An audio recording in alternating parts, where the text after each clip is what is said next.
국지어음 2호 중국 여문자 불상 유통. 국지어음 2호 중국, 우리말이 중국과 달라서 여문자 불상 유통, 서로가 뜻이 통하지 않고 문자가 서로 통하지 아니하여 그러므로 우민유소 욕언, 백성들이 말하고자 하는 바 있어도 이 종국에는 부득신기 정자여의, 그 뜻을 펴지 못하는 사람이 많음에 여위차 민연, 이것을 답답하고 딱하게 여겨서 신제 28자, 새로 28자를 만들어 놓으라.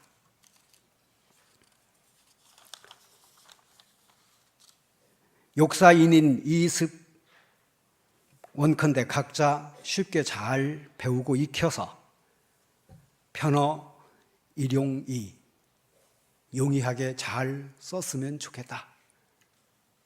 훈민정음을 창제하여 반포할 때에 세종대왕이 반포문에 아주 서문에 이런 말로 훈민정음 반포를 했습니다.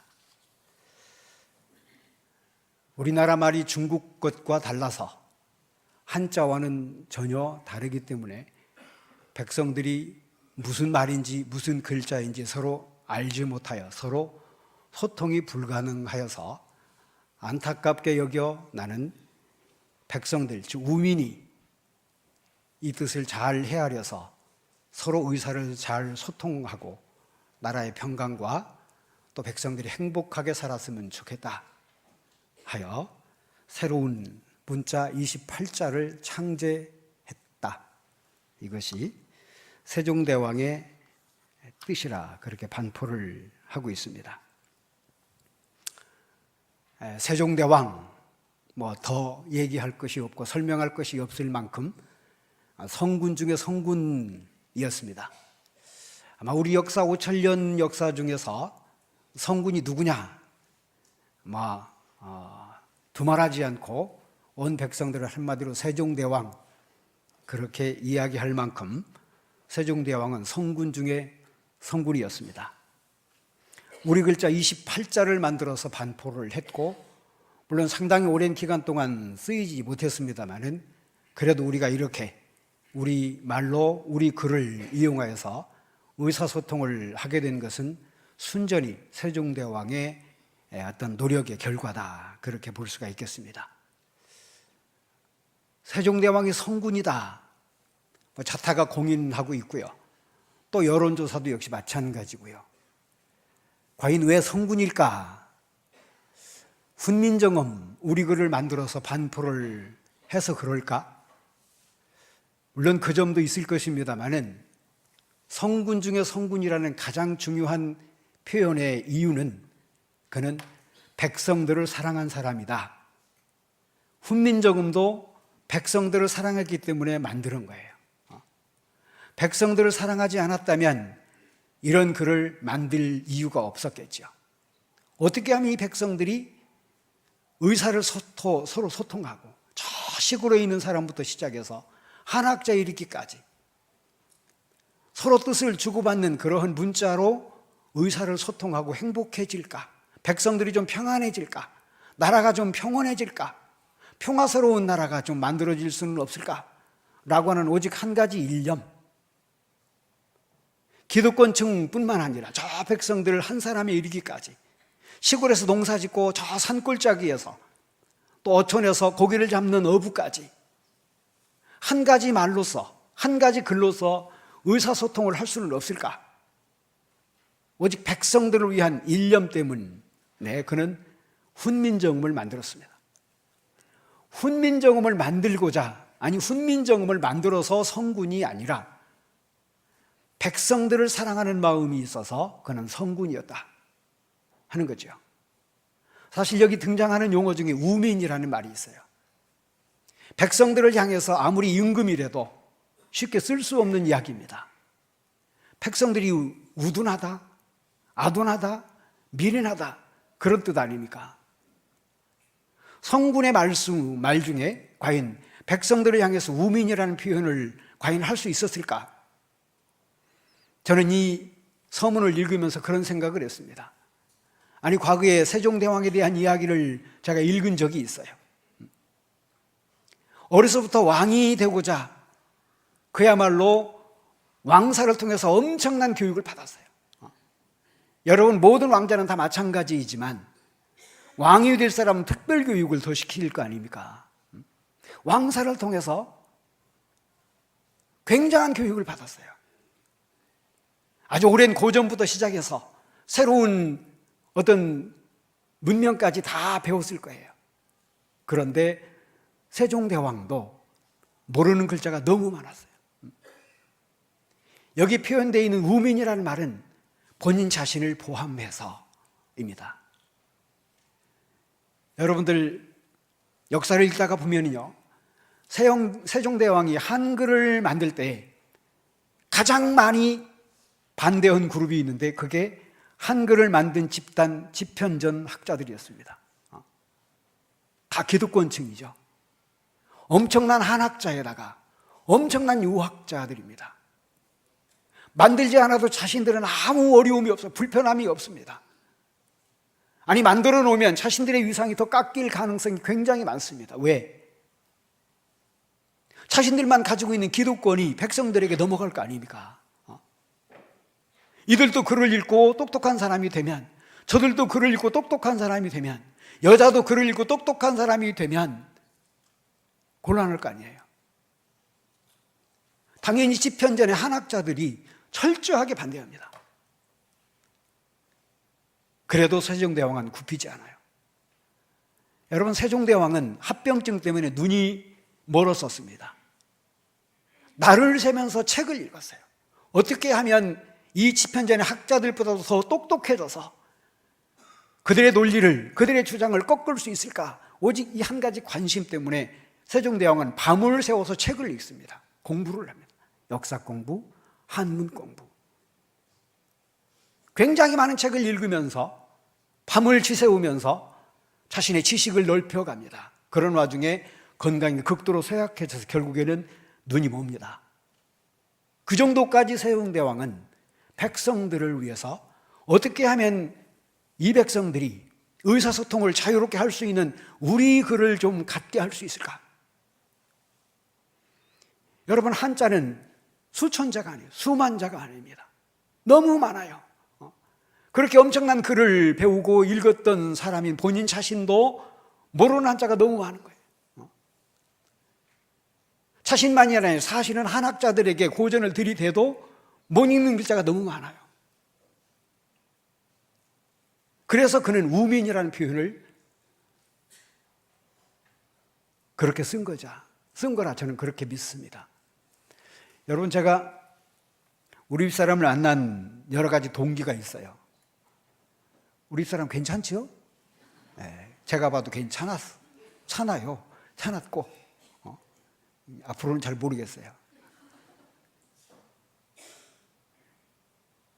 자, 만난 동기가 여럿인데 그 중에 하나가 이 한자 때문에 그랬습니다.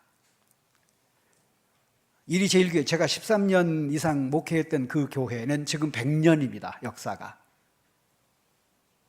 김인년 3월 1일 독립만세 사건이 있던 바로 그 다음 해에 교회가 창립이 됐어요. 자, 당시 당회록을 보면 읽을 수가 없습니다. 아무리 한자에 유식한 사람도 못 읽어요. 왜? 전부 다 초서로 써놔요. 초서로. 자, 교회 70년사를 쓰기 직전이었습니다. 제가 교회를 떠나오기 전에 70년사를 쓰려면 굉장한 자료를 모아야 돼요. 그 중에 제일 대표적인 자료가 당회록입니다. 언제 누가 집사로 임명을 받았고, 언제 누가 장로에 임직이 됐고, 교회 몇 년에는 무슨 행사가 있었고, 그 행사는 어떤 결과가 나타나고, 이게 다 당회록에 있어요. 자, 일제시대 때 해방 이후에 그 유식한 당회원들께서 당회록을 썼는데 전부 다 한자를 썼는데 사람의 이름조차도 다 한자로 써놓고 초서로 써놨어요. 읽을 방법이 없습니다. 그래서 제가 짐을 싸가지고 당해룩을 싸서 초등학교 교장 선생님을 찾아갔어요. 김봉영 선생님이었어요. 저희 장인어른입니다. 읽어주십시오. 나 이거 못 읽겠습니다. 맨날 며칠 그 집에 가서 무릎 꿇고 나머지 공부를 했어요. 그래서 당해록을 전부 다 우리 글로 다 전부 다 필사를 해서 70년사를 썼어요. 그런데 그 선생님이 당대에는 전라북도에서는 최고의 학부를 나오신 분이에요. 그런데 모르는 한자가 너무 많아. 이분도 나도 잘 모르겠는데, 모르시면 또 다른 친구분을 만나서 그것을 연구해 오셔가지고 저한테 알려주시는 겁니다. 저는 뭐 더더군다나 모르겠고, 그분은 또 모르시는 분 글자가 많고, 또 친구분 찾아가도 그분도 잘 모르니까 또 친구분 만나서. 아마 김봉영 선생이 저를 보기에 꽤 쓸만하게 보았던 모양입니다. 아, 이 정도면 따로 줘도 되겠구나. 사실은 처음에는 엄청 반대했어요. 왜? 전도사 목사는 굶어 죽는다고. 그때는 전도사 목사가 얼마나 가난했습니까? 물론 지금도 가난해야 되지만.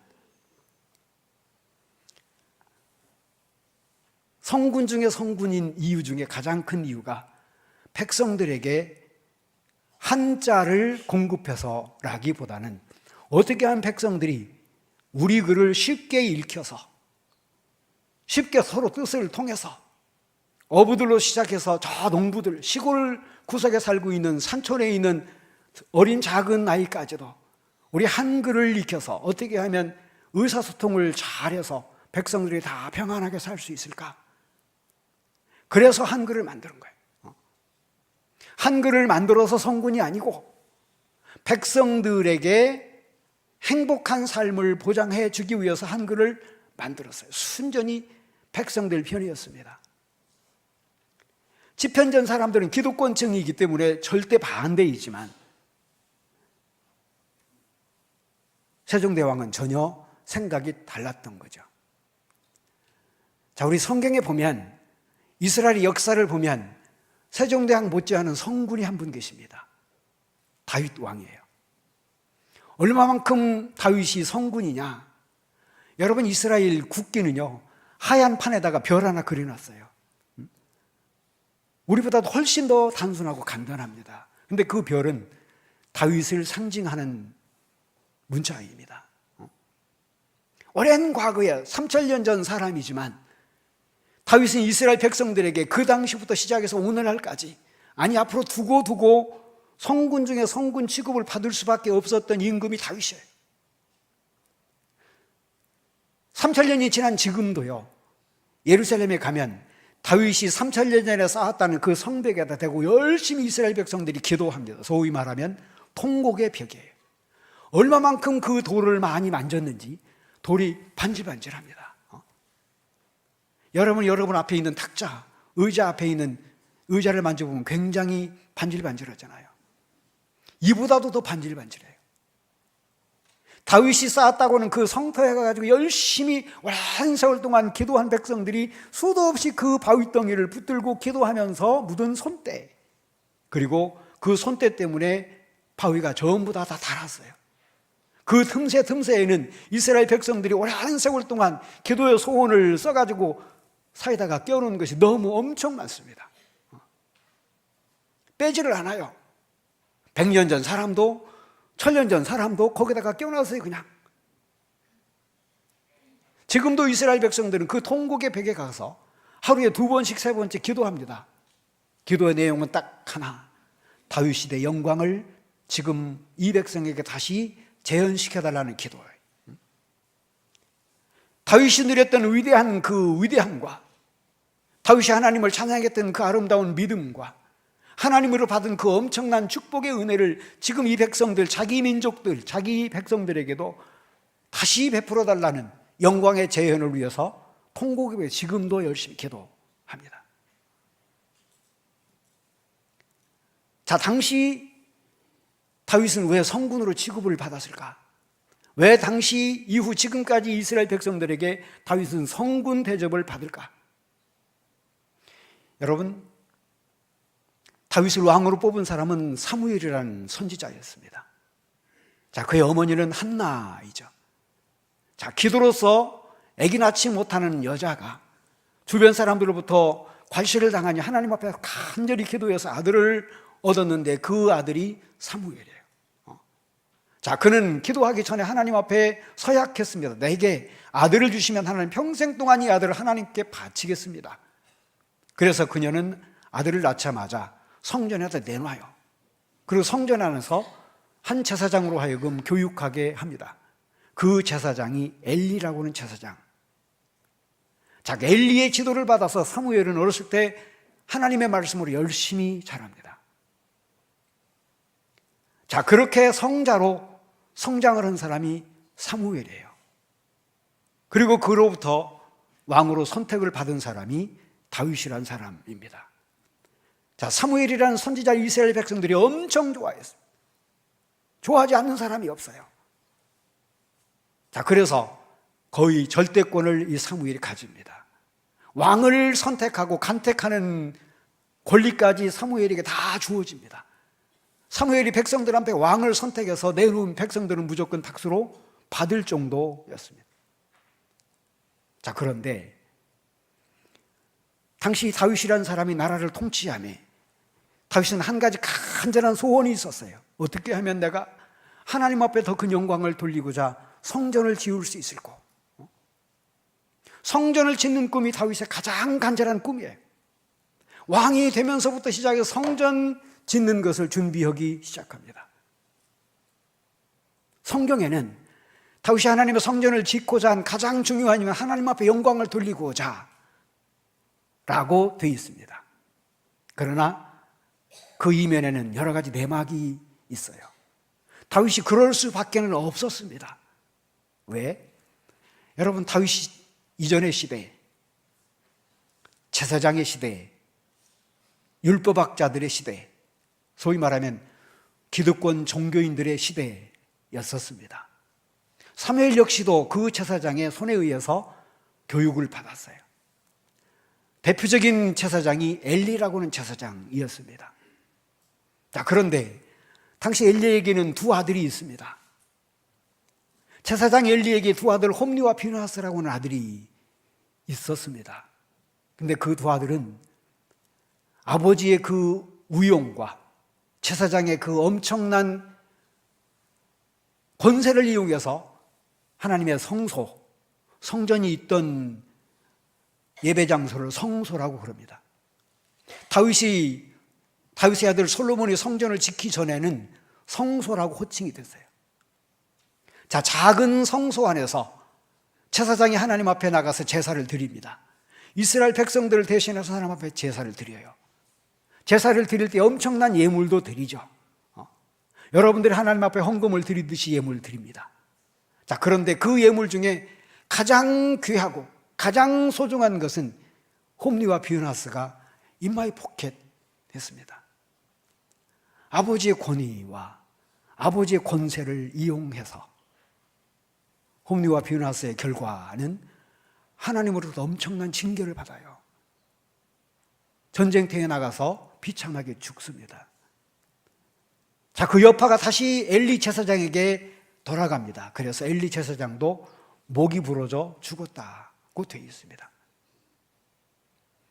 성경에 이런 얘기, 읽기도 거북하고 듣기도 거북한 이런 얘기를 왜 써놨을까? 저주받는 얘기를 왜 가감없이 써놨을까? 그것도 하나님으로부터 선택받은 제사장의 가문인데 그래도 이스라엘 백성을 어김없이 써놨어요. 왜 써놨지? 당시 기득권층의 타락 현실에 대해서 먼 훗날 후세대들에게 교육을 하기 위해서 써놓은 겁니다. 비록 기득권층이지만, 비록 제사장이지만, 엄청난 권세를 부여받은 하나님의 일꾼들이지만 잘못됐을 때 오는 결과는 이럴 수도 있다 하는 거죠. 자, 이게 당시 유대 백성들의 종교적인 현실이었습니다. 오직 그들의 관심사는 하나님이었고 오직 그들의 관심사는 성소였는데, 그래서 하나님 앞에 나가서 제사를 드리는 걸 굉장히 즐겨했는데 정작 제사를 집전하는 기득권 종교인들은 전혀 딴 생각을 하고 있었어요. 자, 그래서 하나님을 지성소에 가둬놨어요. 하나님 나가지 마세요. 여기 깜깜한 데 계세요. 여러분 지금 우리 교회 성전 불 닦으면 여기 깜깜합니다. 당시 지성소는 바로 성경을 모셔놓은 그런 위치를 가리킵니다. 하나님 여기 꼼짝 말고 여기 계세요.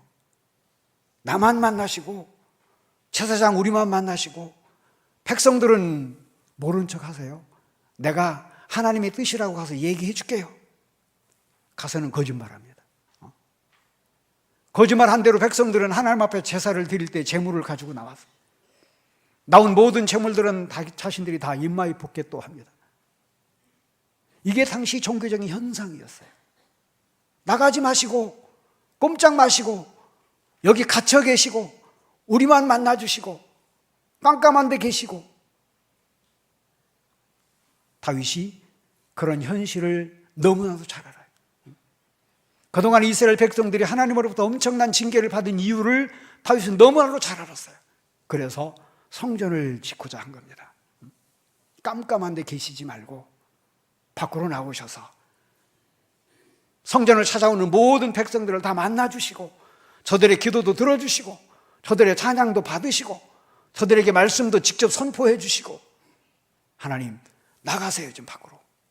이게 다윗의 꿈이었어요.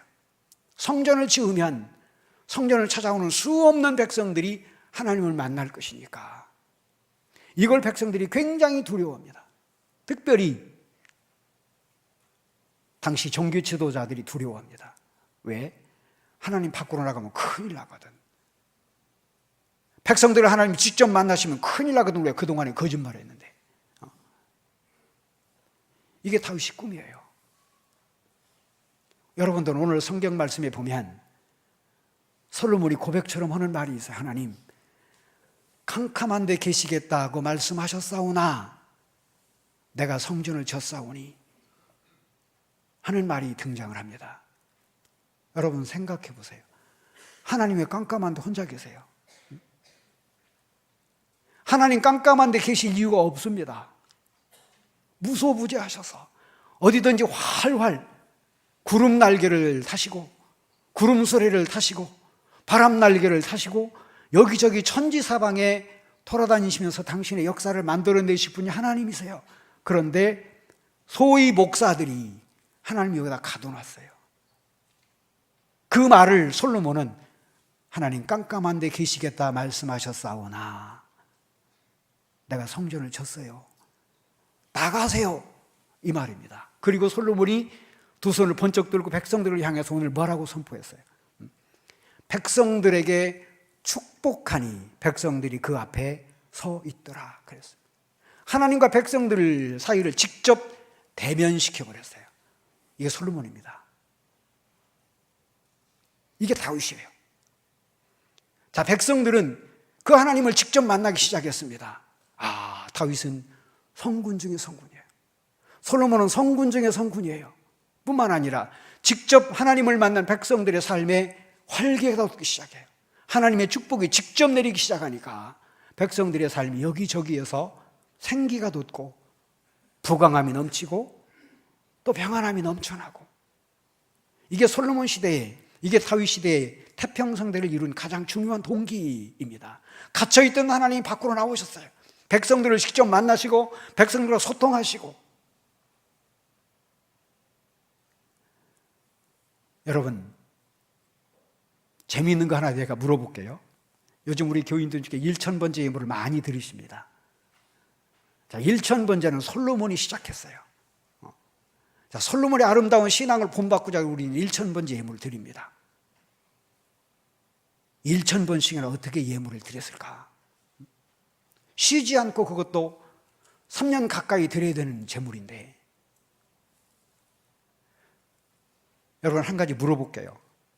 1000번째 제사를 솔로몬이 성전을 짓기 전에 드렸을까요? 지은 후에 드렸을까요? 짓기 훨씬 전에 드립니다. 성전을 짓기 훨씬 전에 1000번째 제사를 드려요, 솔로몬이. 자, 근데 이 제사 제도는 무엇을 의미하는 제도였느냐? 여러분, 솔로몬은 사실은 왕이 될 자격이 없었어요. 다윗의 아들이기는 하지만 다윗에게는 굉장히 많은 아들들이 있었어요. 첫째 아들, 둘째 아들, 셋째, 넷째, 다섯째, 수도 없는 아들들이 있었습니다. 그런데 그 중에 솔로몬은 축에 낄 수가 없어요. 왜? 부정스럽게 태어났거든. 서자도 아닙니다. 살며시 다른 여자를 보아서 태어난 사람이 솔로몬이에요. 당시 집권 세력이, 당시 기득권층이 솔로몬을 왕자로 취급도 안 했어요. 자, 그런데 훗날 솔로몬이 왕이 됩니다. 사실은 굉장히 놀라운 얘기예요. 왕자 축에 끼일 수도 없었던 솔로몬이 훗날 다윗의 엄청난 간택을 받고 왕의 선택을 받아요. 왜 그랬을까? 우리 성경에 보면요, 다윗은 반란을 2번씩이나 만나요. 왕권을 탈취하고자 하는 아들들로부터. 첫 번째는 압살롬이라는 큰아들이 아버지에게 반란을 일으켜서 아버지가 할 수 없이 왕궁을 비고 도망가 버렸어요. 첫 번째 아들이 왕이 되고자 하는 것은 당연한 얘기입니다. 자, 첫 번째 아들이 반란을 일으키자 아버지가 아들을 죽일 수가 없어요. 그래서 그냥 왕궁을 비워놓고 도망가 버려요. 그래서 압살롬이 잠깐 왕인 척합니다. 근데 결국에는 진압당해서 죽어요.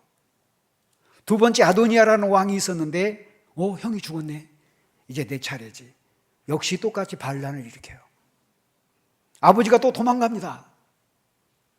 이런 아픈 역사를 다윗이 가지고 있어요. 아무리 봐도, 첫째 아들이 봐도, 두 번째 아들이 봐도, 다른 아들들이 봐도 아버지의 마음이 솔로몬에 가 있어요. 왕권이 우리에게는 안 오겠구나 해서 강제로 탈취하고자 반란을 일으켰던 겁니다. 근데 최종적으로는 솔로몬에게 가요. 왜? 여러분, 솔로몬에게 왕권이 간 중요한 이유 중에 가장 중요한 이유는 다윗이 생각했던 신정국가, 하나님이 통치하시고 백성들을 생각하는, 백성들 편에 서는 그런 왕이 될 사람은 다윗이 생각할 때에는 솔로몬밖에 없었어요. 이는 하나님께 영광을 돌리는 아들이기도 했지만 마인드를 보니까, 그 일단의 생각의 구조를 보니까 백성을 생각하는 마음이 어떤 아들보다도 솔로몬이 앞서 있습니다. 그 중에 대표적인 케이스가 일천번제 인물입니다. 하나님 앞에 나가서 제사를 드리는 것뿐만 아니라 백성들이 다 보는 데서 하나님 앞에 손을 얹고 기도하는 그 장면이 하나님께도 기쁨을 드렸지만 백성들에게는 너무 행복한 일이었어요. 그래서 다윗이 결국에는 왕권을 그에게 넘겨줍니다. 이게 솔로몬이에요. 자, 그 솔로몬이 아버지의 위협을 받들어서 하나님의 성전을 짓고 캄캄한 데서 끌어내신 거죠. 완전히 세상을 바꿔놨습니다. 자, 솔로몬이 1000번제 드릴 때에 유대 백성들 사이에서는 어떤 일이 있었느냐? 오랜 과거 거슬러 올라가면 믿음의 조상 아브라함이 있고, 또 그의 아들 이삭이 있고, 그의 아들 야곱이 있고, 그의 아들 요셉이 있습니다.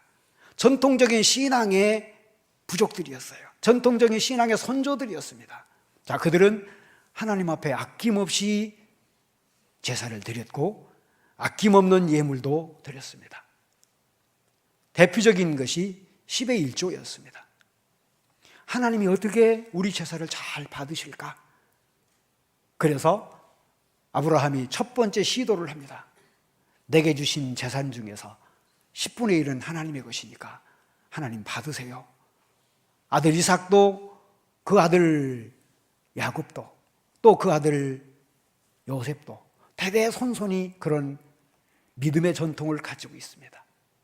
그런데 이후로 11조라고는 말이 싹 없어져요. 성경에 다 없어집니다. 자, 소위 기득권 종교인들이 하나님의 것을 자기 것으로 만들 줄은 알았지 자기 것을 하나님 앞에 드릴 줄은 몰라요. 이래서 나타나는 여러 가지 많은 악의 때문에 유대 역사가 큰 어려움을 겪는 줄도 몰라요.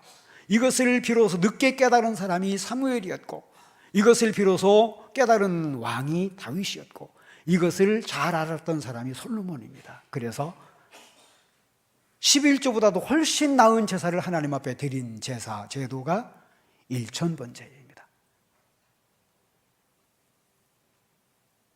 자, 아깝지요. 인간적으로 생각하면 그럴 수도 있나. 그러나 솔로몬은 아낌없이 하나님 앞에 드려요. 자, 그 제도가 일천번제예요. 잃어버렸던 유대 백성들의 신앙을 다시 회복시키고 11조의 제도를 다시 환원시키고, 그래서 말라기 선지자는 하나님을 한번 시험해봐, 들여보고 하나님께서 복을 주시는지 안 주시는지 한번 해보고, 그리고 안 주시면 말고 주시면 계속하고, 이게 말라기 선지자의 간곡한 뜻이었습니다. 여러분, 하나님은 캄캄한 데 계실 분이 아닙니다. 그래서 요한 사도도 그랬습니다. 하나님은 누구든지, 당신을 믿는 사람들에게는 하나님은 구원의 은총을 주세요. 누구든지 하나님 앞에 나와서 제사를 드리는 백성들에게, 또 성의를 다해서 예물을 드리는 백성들에게는 우리 하나님은 축복하시는 그런 하나님이라. 오늘 예수님의 어머니 아버지가 예수님 소년 시절에 성전에 올라갔다 되어 있습니다. 누구든지 성전 출입이 가능했어요. 자, 그래서 누구나 다 행복한 삶을 살도록 한 것이 유대 백성들의 신앙의 전통입니다. 저는 성군까지 되고 싶지는 않아요. 그러나 성도들을 하늘나라로 인도하는 목사로서 우리 백성들이 어떻게 하면, 우리 교인들이 어떻게 하면 1년 동안 앞으로도 더 큰 축복을 받을 수 있을까? 오늘 솔로몬의 아름다운 신앙, 다윗의 신앙, 혹시 우리가 종교적인 전통 때문에, 아니 내 고집 때문에 하나님을 어두운데 내 마음속에 딱 가둬놓고 내 의무를 잃어버렸다 한다면, 이제부터는 내 마음도 열어놓으시고 하나님 나도 좀 축복해 주세요, 자신 있게 그런 믿음을 회복할 수 있기를 간절히 바랍니다. 기도하겠습니다.